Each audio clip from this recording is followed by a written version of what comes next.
Hey everybody, Joe with Bumbling Acres here. Hope you all are doing well and the coronavirus hits close to home on our homestead. Tell you more after our introduction video lasts about 25 seconds and we will start the talk and tell you what's going on our homestead. Welcome to Bumbling Acres. We are a small homestead located in southern Indiana. We raise chickens, turkeys, geese, rabbits, and pigs. Join us while we work to foster a healthy relationship between each other, our land, and our greater community.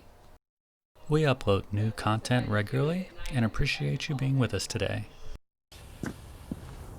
So, I hope this message finds you happy and healthy. I'm recording this video on Thursday, probably. I might get it all edited and posted tonight, but it'll probably be tomorrow. It is New Year's Eve, and my son's girlfriend tested positive for the coronavirus yesterday. So, my son, who has been hanging out with his girlfriend, I took him to get tested last night, and we are waiting for the results of his test, but due to that positive test within there's 3 degrees, I am not able to go to work. So I am waiting for my son's test to come back and then I'll be able to go to work. Or if it comes back negative, I'll be able to go to work. But if it comes back positive, then I will then go to the VA to get tested because I have to wait to have a positive test in my family for the VA to let me get tested. So I have a surprising day off and I've spent it playing with my baby, and doing some other things. So not only was yesterday that happened, had a screw go through one of my tires at work, so I had to drop it off this morning. My Tundra battery won't start, so I had to get our charger, and I'm needing to actually do some work on the gearbox of our truck. So long-term ramifications of the coronavirus having hit this close to home is our New Year's Eve plans. We had family who was coming in from out of town. We see these family members rarely, about once a year, and we will not be seeing them this year, which is very, very sad for our family. We have some younger nieces and nephews that we really like to see, that we will have to postpone and see another time. And my family has been highly critical of the quarantine mentality, of the shutdown mentality within the United States and the world right now. The world other than Sweden, but the rest of the world has had everything on lockdowns. And you could mistakenly think that we don't take this, that we don't believe this is a legitimate illness, or that we do not believe that it's a serious issue. And both of those are not true. We do believe that the coronavirus is a real thing. We don't believe that it's some kind of propaganda thing designed to scare the world. And we certainly recognize that it is a big deal. We also recognize that without a doubt, it has been politicized. It has been used for political effect and political purpose. And that we also do not necessarily trust the authorities that have been placed over us, especially unelected people. This week, Dr. Fauci admitted that he was moving goalposts because he didn't feel like the American people were ready for his advice. When he said things in the past, that credibility is a big issue, and a lot of us were raising those credibility issues and were scorned. And my bigger issue is a lot of people, when we would bring up some of these issues with accountability and credibility, we're always told well, when it hits close to you, it'll matter then, and then you'll be able to speak about it.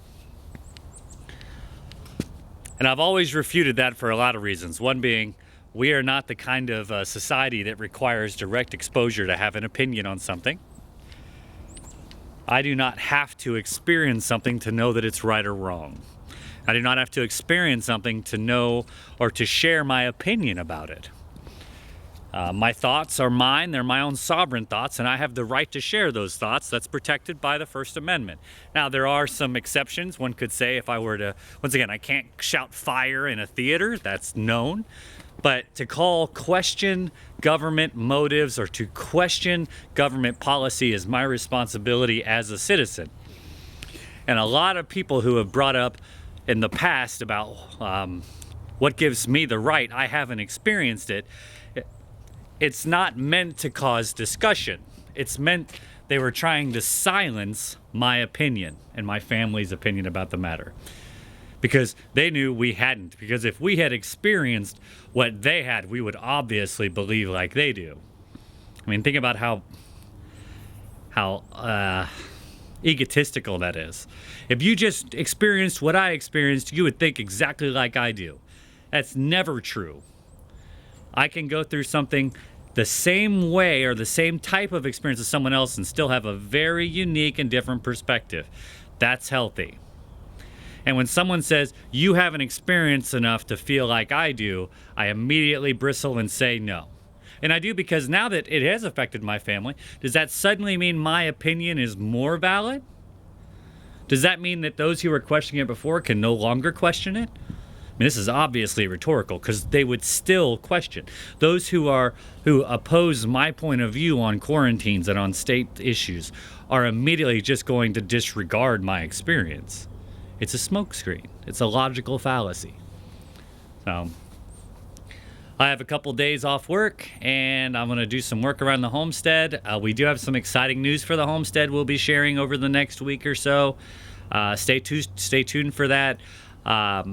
We still do have a Facebook public page up. We've done some things in order to limit our privacy exposures on it. But we are migrating away from social media as much as possible. One of our ways of doing so is we're going to set up a email address and we're going to do a newsletter. We tried that about a year ago. It wasn't very successful, but now that we have removed a TV from our home, we have more time to commit to things like this, and this is one of the big deals to me. I would like to get a newsletter where we could release a newsletter that just has links to our Facebook or our YouTube videos on it, and as well as discusses some of our feelings and thoughts on things, and a great way to stay up to date on what's happening on our homestead. Our bunnies are doing great. We're actually about to sell our bunnies, sell or eat them. That's going to be how it works. But I hope you all enjoyed today's video. I hope it was informative. I hope it was helpful. And I hope you have a great and wonderful day. I hope as we close the door on 2020, we remember that this was an exceptionally difficult year, but we made it through. That there's hope, that there is confidence in tomorrow, that there are things we can look forward to no matter how dark and rough things are. So those are my thoughts on the year. Don't forget to like and subscribe. Have a great day. Joseph with Bumble Nakers. Bye.